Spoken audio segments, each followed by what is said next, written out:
Baik, bismillahirrahmanirrahim. Assalamualaikum warahmatullahi wabarakatuh. Alhamdulillahirabbil alamin.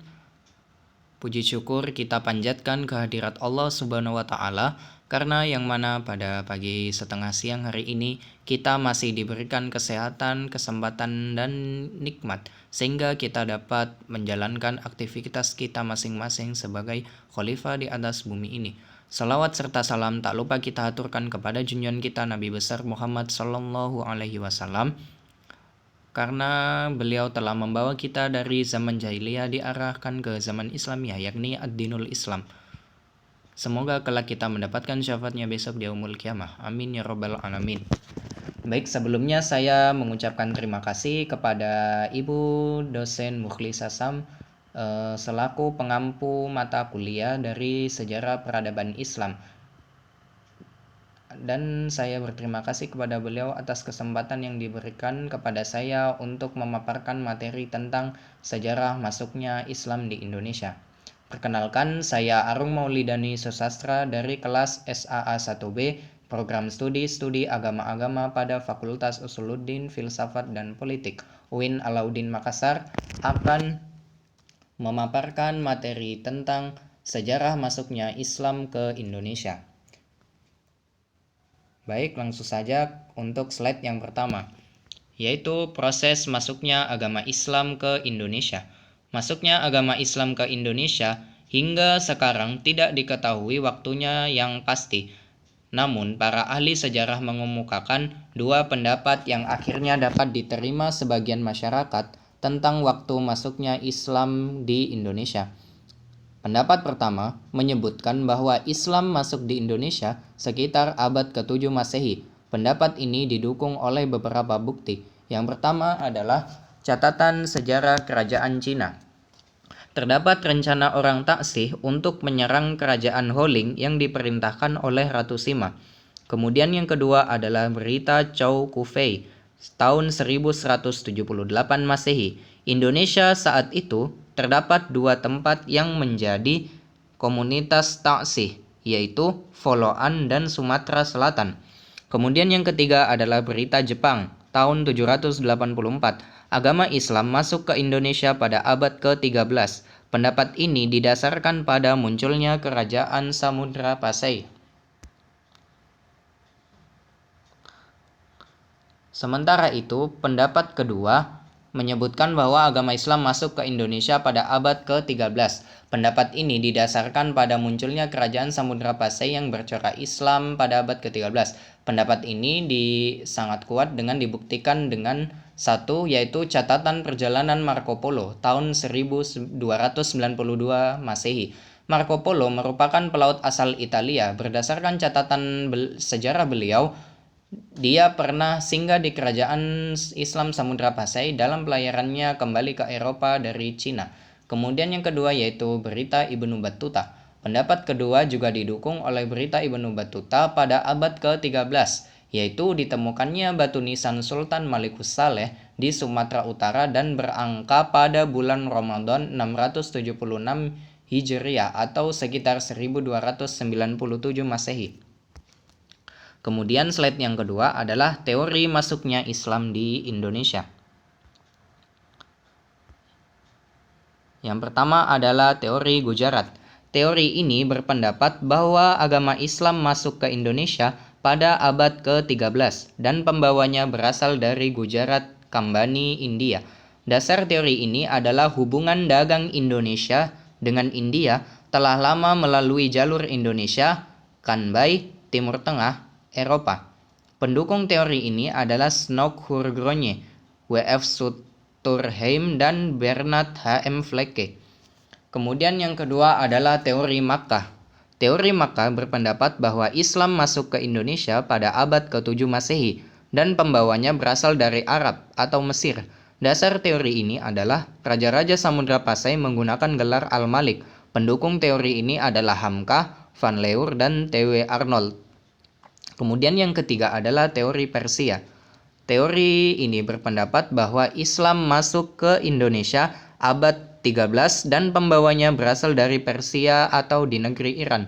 Dasar teori ini adalah munculnya kesamaan budaya dengan masyarakat Islam di Indonesia.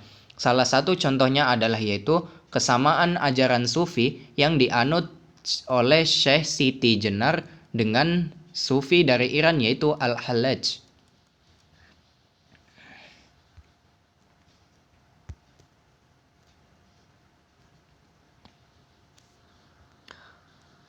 Kemudian slide selanjutnya yaitu faktor pendorong masuknya Islam di Indonesia. Yang pertama adalah berdakwah dengan cara berdakwah. Berdakwah merupakan kewajiban sebagaimana pesan Rasulullah SAW, yaitu sampaikanlah dariku walau itu satu ayat. Kemudian yang kedua adalah masuk Islam memerlukan persyaratan sangat mudah dan aktivitas ibadah di dalam agama Islam tidak memberatkan. Kemudian yang ketiga adalah ajaran Islam tidak mengenal perbedaan derajat manusia berdasarkan kasta atau gelar. Nah, dari sinilah dalam ajaran Islam yaitu kita tidak mengenal apa itu kasta atau gelar karena tinggi rendahnya derajat manusia hanya ditentukan berdasarkan tingkat ketakwaan kita terhadap Allah Subhanahu wa taala. Kemudian yang keempat adalah pendekatan persuasif dan cara yang simpati sebagai cara alternatif dalam berdakwah yaitu seperti melalui jalur perdagangan, kesenian dan budaya. Kemudian yang kelima yaitu para ulama atau selaku pelaku dakwah mampu menampilkan kepribadian yang luhur. Kemudian yang keenam adalah keseluruhan ajaran Islam dipandang sesuai dengan kepribadian bangsa Indonesia itu sendiri.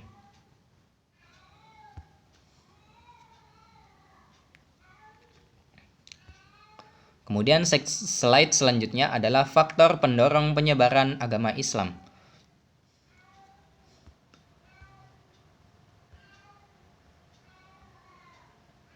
Yang pertama adalah ajaran yang terkandung dalam Islam sesuai dengan fitrah manusia. Kemudian yang kedua, Islam masuk ke Indonesia didakwahkan secara damai. Yang ketiga, masuknya Islam ke Indonesia melalui pendekatan persuasif. Yang keempat, secara politis ditunjang oleh berdirinya beberapa kesultanan Islam. Yang kelima, yaitu upacara-upacara dalam Islam sangat sederhana. Yang keenam, Islam tidak pernah menentang adat dan tradisi setempat.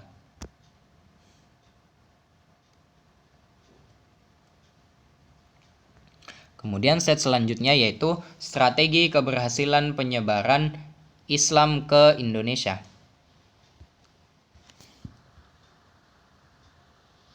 Yang pertama yaitu melalui jalur perdagangan. Kesibukan lalu lintas perdagangan pada abad 7 hingga ke-16 membuat pedagang Arab, Persia, dan India turut ambil bagian perdagangan di negeri Barat, Tenggara, dan Timur benua Asia. Kemudian yang kedua yaitu perkawinan. Media perkawinan ini lebih menguntungkan apabila terjadi antara saudagar muslim dan bangsawan yang kemudian mempercepat proses islamisasi. Kemudian yang ketiga yaitu saluran tasawuf. Perlu kita ketahui bahwa tasawuf adalah suatu ilmu tentang bagaimana cara mendekatkan diri kepada Allah Subhanahu wa taala.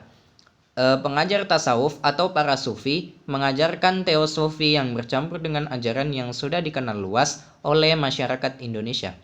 Kemudian yang keempat, melalui bidang pendidikan.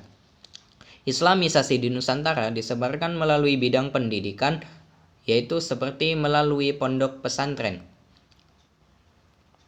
Nah, di Indonesia sendiri kita ketahui bahwa suatu pondok pesantren adalah suatu lembaga pendidikan tertua dan suatu lembaga pendidikan khas dari negara dan negeri kita tercinta ini.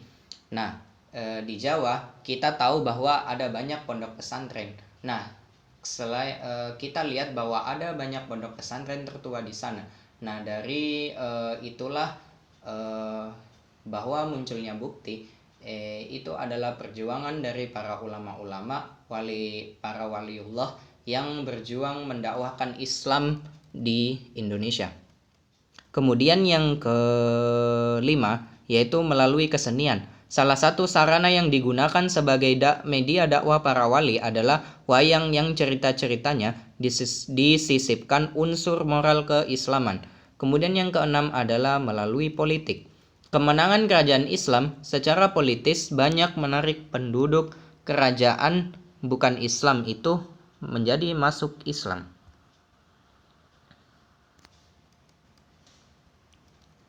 Kemudian slide selanjutnya adalah keberhasilan akulturasi Islam dengan budaya lokal.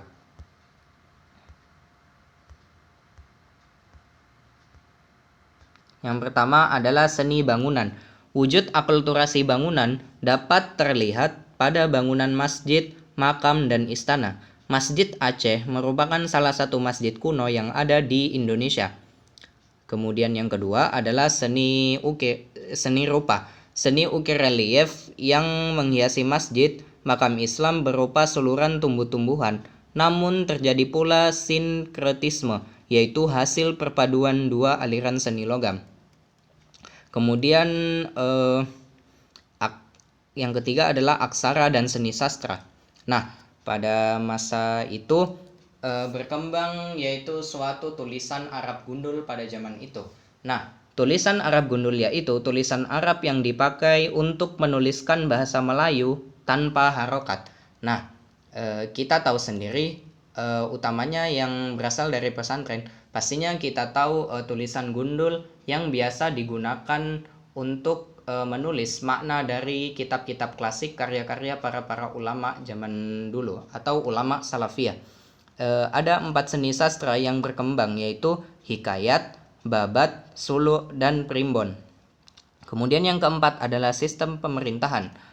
Rajanya bergelar sultan atau sunan seperti halnya para wali. Apabila rajanya meninggal, maka raja tersebut dimakamkan di candi, namun di dalam prosesi pemakamannya dilaksanakan secara Islami. Kemudian yang kelima yaitu sistem kalender. Sultan Agung dari Mataram menciptakan kalender Jawa dengan menggunakan perhitungan peredaran bulan Komariah seperti kalender Hijriah. Nah, sebelum Islam masuk ke Indonesia, kita tahu ada namanya di Jawa itu ada namanya kalender Saka. Nah, kalender tahun Saka ini terdiri dari 5 hari dalam seminggu, yaitu Kliwon, Legi, Pahing, Pon, dan Wage. Kemudian slide selanjutnya adalah perkembangan Islam di Indonesia. Yang pertama yaitu Islam di Sumatera. Agama Islam secara berangsur-angsur berkembang di pesisir Pulau Sumatera dan mendapatkan pijakan yang amat kuat dengan berdirinya Kerajaan Samudra Pasai pada abad ke-13 Masehi. Kemudian yang kedua yaitu Islam di Jawa. Islam berkembang di Pulau Jawa melalui para wali menggunakan media-media yang digunakan sesuai budaya setempat. Adapun wali yang cukup populer dan berjumlah 9 atau yang biasa kita sebut dengan Wali Songo. Nah, nama-nama dari Wali Songo tersebut diantaranya yang pertama Maulana Malik Ibrahim atau dianggap tokoh pendiri pondok pesantren pertama. Kemudian yang kedua adalah Raden Rahmat atau yang kita kenal dengan Sunan Ampel. Yang ketiga Makhduk Ibrahim atau Sunan Bonang. Yang keempat Raden Paku atau Sunan Giri. Yang kelima Syarif Hidayatullah. Yang keenam Ja'far Shadiq atau Sunan Kudus. Yang ketujuh Raden Prawoto atau Sunan Muria yang dianggap sebagai pencipta Gending Sinom dan Kinanti. Yang kedelapan Syarifuddin atau yang kita kenal dengan nama Sunan Derajat. Yang kesembilan yaitu Raden Mas Said atau yang biasa kita sebut dengan Sunan Kalijogo.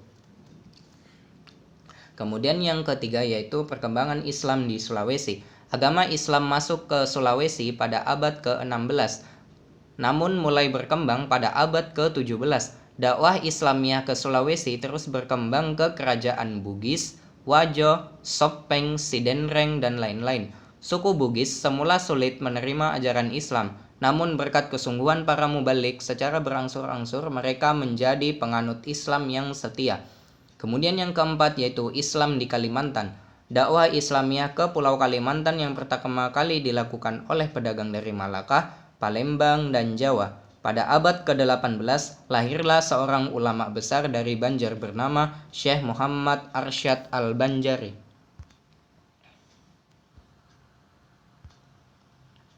Baik, cukup sekian pemaparan materi dari saya.